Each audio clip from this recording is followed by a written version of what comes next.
pagi Bapak Ibu Guru. Selamat pagi. Pagi.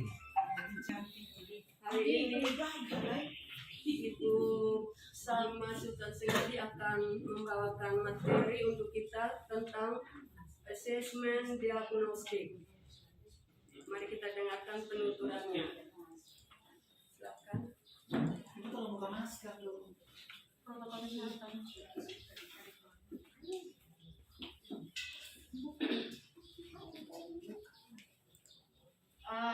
Assalamualaikum warahmatullahi wabarakatuh. Waalaikumsalam. Selamat pagi Bapak Ibu Guru. Terima kasih atas kesempatan yang diberikan untuk saya hari ini. Saya akan memaparkan materi yang saya pilih, asesmen diagnostik.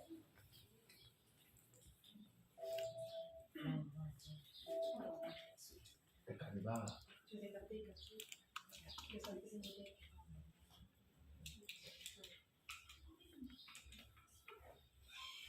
Ya, apa itu asesmen diagnostik? Mungkin sebelum kita masuk ke pengertiannya, saya ada contoh sederhana. Misalnya kalau kita sakit, kita ke dokter, pasti tidak langsung diberikan obat. Pasti ada pertanyaan-pertanyaan dari dokter. Misalnya kalau kita bilang saya demam dok, pasti akan ada pertanyaan dari dokter, batuk atau pilek atau sakit lainnya. Nah, pertanyaan dari dokter itu bisa disebut dengan diagnosa. Ketika sudah ada diagnosa seperti itu, dari jawaban kita, kalau kita ada batuk atau pilek, bisa memberikan gambaran buat dokternya obat yang akan diberikan. Karena tidak semua penyakit punya obat yang sama, terutama kalau misalnya demamnya rendah, demamnya tinggi, pasti sasaran obatnya juga berbeda. Itu yang dimaksud dengan diagnosa. Sama juga dengan asesmen diagnostik ini. Nah, slide yang berikut bisa dilihat kenapa mengapa asesmen diagnostik yang dipakai. Kita tahu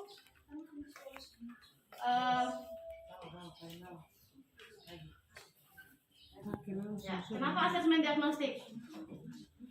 Pandemi COVID-19 sangat berpengaruh pada hasil belajar siswa. Semulanya kita tatap muka, tapi akhirnya menjadi daring. Nah, saya dan juga Bapak Ibu semua pasti bisa merasakan bedanya daring dan luring. Kalau kita tatap muka, kita bisa lihat siswa langsung secara psikologisnya, juga hasil pencapaian kerjanya. Tapi kalau daring, kebanyakan kita susah mendiagnosa siswa seperti apa dan nilainya seperti apa. Jadi kenapa dipakai asesmen diagnostik? Itu untuk melakukan pengidentifikasian kompetensi, kekuatan, kelemahan peserta didik. Dari asesmen diagnostik ini, kita bisa meringankan, bahkan menghilangkan masalah-masalah yang akan dihadapi siswa, terutama masalah ketidak tercapaian belajarnya. Lalu bisa mengurangi penurunan kemampuan siswa, dan masalah yang paling utama untuk siswa yaitu koneksi internet. Kalau daring berarti kita harus memakai koneksi internet, dan kebutuhan untuk masing-masing anak latar belakangnya berbeda. Tidak semua anak orang tuanya punya kemampuan untuk membeli paket data. Lalu yang sangat berdampak sekali adalah pada masa depannya mereka. Jadi asesmen diagnostik yang dipakai itu dilakukan pada awal pembelajaran dan berkala dimaksudkannya sehingga bisa mengetahui kemampuan siswa dari secara psikologis maupun secara prestasinya. Yang berikut ada dua asesmen yang bisa kita pakai asesmen diagnostik. Yang pertama kognitif dan non kognitif. Apa itu kognitif dan non kognitif? Kita lihat di slide berikutnya. Untuk asesmen diagnosis non kognitif, kita mau mengukur bagaimana psikologi dan sosial emosi dari siswa. Bagaimana kita bisa mendapatkan hasil ini, hasil non kognitif? Bisa dilakukan semacam kita mengadakan tes psikologi pada pertemuan awal sebelum memulai pembelajaran. Tes psikologi itu bisa berupa pertanyaan apa yang siswa, apa aktivitas siswa di rumah, apa yang membuat dia lebih menyenangkan untuk belajar di rumah seperti apa. Lalu ada juga menanyakan emosinya dia dengan kita menyediakan gambar-gambar icon, emoticon yang bisa dia pilih untuk mengekspresikan perasaan dia. Nah, dari tes psikologis tersebut kita bisa mempunyai diagnosa awal tentang non kognitif dari siswa tersebut. Tentunya akan berbeda-beda. Nah, dari hasil non kognitif itu kita bisa mulai ajak diskusi siswa. Kita kan bisa tahu dari hasil dia ini, kita mulai pendekatan seperti apa, dia maunya bagaimana, belajar seperti apa, dia tidak sukanya pelajaran apa, mungkin seperti itu. Nah, kita mulai mengarahkan identifikasi, bisa diskusi, bisa wawancara. Setelah itu mulai mengarahkan diskusi dengan dewan guru, mungkin MGMP. Itu mulai penyusunan RPP, modul dan modul, lalu soal-soal lainnya. Berikut. Ya, ini yang kedua untuk kognitif. Kalau non kognitif tadi lebih pada psikologi siswa. Kalau kognitif kita bermain pada pengetahuannya. Nah, bagaimana bisa mendapatkan asesmen kognitif ini? Itu nanti akan bisa dilihat dari hasil ulangan harian, analisis ulangan harian, ada mid semester dan soal ulangan lainnya. Tentu akan terjadwal, ada soalnya juga, ada kisi-kisinya. Ya, berdasarkan hasil diagnosis asesmen, guru membagi ya. Dari hasil kognitif itu akan terjaring 3 kelompok. Yang pertama, siswa rata-rata akan diajar oleh guru. Itu kategorinya siswa apa ya? Kritis. Terima kasih. Yang kedua, siswa 1 semester kalau nilainya di bawah dari itu, dia masih masuk dari reguler. Yang terakhir, 2 semester siswanya nilainya di bawah sekali rata-rata, dia akan masuk dalam kelompok autis atau berkebutuhan khusus. Terima kasih Pak Daud. Dan itu butuh dampingan orang tua, tentu juga dengan kita dari sekolah. Nah, ini contoh analisisnya. Bisa dilihat kalau 2 titik ke kelas bawah, itu 2 semester nilainya memang rendah. Nilai 8, 7, 9, berarti dia masuk siswa kritis, tidak begitu pendampingan, paling hanya pelajaran tambahan. Dan yang kelas tambahan itu contohnya nilainya 5 ya.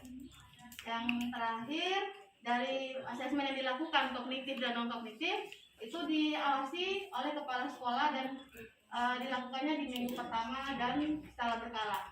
Dari pemaparan saya tadi, kita mengharapkan dengan adanya perubahan kurikulum sekolah penggerak dengan melakukan diagnosis segala macamnya, kita bisa membuat siswa belajar lebih nyaman, menyenangkan, dan tentu saja berdampak positif buat masa depannya. Sekian, terima kasih.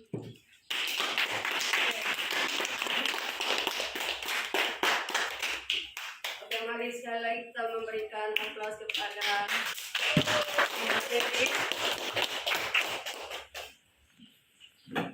Terima kasih kepada Ibu Salma yang sudah membawakan materi tentang asesmen diagnosis, yang mana dalam asesmen diagnostik ini terbagi menjadi 2, yaitu asesmen diagnostik non kognitif dan asesmen diagnostik kognitif. Nah, tujuan dari asesmen diagnostik non kognitif itu untuk mengetahui kondisi awal peserta didik. Sedangkan tujuan daripada asesmen kognitif untuk mengetahui kompetensi awal siswa.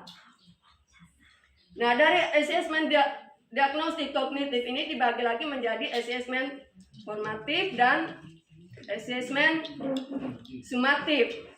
Asesmen sumatif itu dilakukan setelah pembelajaran pada suatu periode tertentu. Sedangkan asesmen formatif itu dilakukan selama proses pembelajaran berlangsung. Oke, mungkin Bapak Ibu setelah mendengarkan pemaparan ini ada beberapa pertanyaan, kami persilakan. Saya Ibu. Nama saya Mediatur Tasus, saya adalah salah satu peserta dalam IHT implementasi program sekolah penggerak. Saya ingin menanggapi gelar karya yang disampaikan oleh Ibu Salma Sultan Sengaji tentang asesmen diagnostik. Saya berterima kasih sekali karena hari ini Ibu menjelaskan begitu rinci dan akhirnya saya bisa tahu ternyata pengelompokan kelas khusus untuk kelas yang inklusif, itu kelas yang di bawah itu ternyata kan harus dititipkan lagi. Hari ini baru saya mengerti. Bapak Ibu, mari kita kasih aplaus untuk Ibu Salma. Masih ada lagi pertanyaan atau saran, masukan untuk materi ini?